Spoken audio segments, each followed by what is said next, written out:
জমিনের রাজা হয়েও অনেকে দৌড়ানি খায়, খায় না? এখন তো এগুলো বাংলাদেশে উদাহরণ আছে, অন্য দেশ থেকে উদাহরণ ভাড়া করে আনতে হবে না। জমিনের বাদশা হয়েও দৌড়ানি খায়, অপরদিকে অনেক মানুষ জেলে গিয়ে লাশ হয়েও দিলের রাজা হিসাবে চিরকাল রয়ে যায়।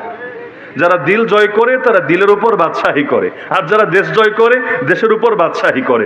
অনেক সময় দেশের বাদশার নাম শুনলেও মানুষ থুতু ফেলে, কিন্তু যারা দিলের উপর বাদশাহী করে মানুষ তাদের নাম শুনলেও দোয়া করতে পারাকে নিজের জন্য গর্বের বিষয় মনে করে। সমস্ত নবীরা এই ক্যাটাগরিতে আছেন। এজন্য আল্লাহ সমস্ত নবীদেরকে, সবাই জমিনের বাদশাহী লাভ করেছেন এমন না, সব নবী দুনিয়াতে রাজা বাদশাহ মন্ত্রী ছিলেন এমন না, কিন্তু সকল নবীকে আল্লাহ তাআলা দিলের বাদশাহী দিয়ে দিয়েছেন। মুসা আলাইহিস সালাম তিনি জমিনের বাদশা ছিলেন না, প্রাথমিকভাবে বাদশা তো ছিল ফেরাউন, কিন্তু আল্লাহর কি আজব কুদরত, আজকে ফেরাউনের নাম শুনলে লোকে ঘৃণায় থুতু ফেলে, আর মুসা আলাইহিস সালাম আজও মুমিনদের দিলে রাজত্ব করে। আলহামদুলিল্লাহ সুম্মা আলহামদুলিল্লাহ।